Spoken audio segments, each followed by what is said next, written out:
আজকে দুপুরের খাবারের মেনুতে কি কি ছিল সেটাই শেয়ার করব। তো প্রথমে ভাত নিলাম, তারপরে এখানে মসুর ডালের ঘাটি করেছি। এখানে করেছি হচ্ছে ডুমুর ভাজি আলু দিয়ে। আর এখানে একটু আমের টক করেছিলাম। আমের টক আমি পুরা হচ্ছে নতুন নতুন গাছের টক আম দিয়ে করেছি। এই সময়ে আমের টক খেতে অনেক ভালো লাগে। আর এখানে করেছি হচ্ছে করলা ভাজি।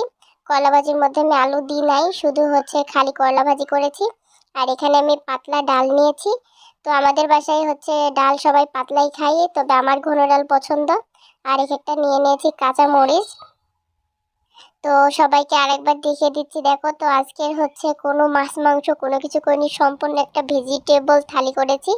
তো ভিডিওটি কেমন লাগলো অবশ্যই কমেন্ট করে জানাবা। আর সবাই একটু বেশি বেশি করে সাপোর্ট করে দিবা। আর আজকের খাবারগুলো কেমন হয়েছে অবশ্যই কমেন্ট করে জানাবা।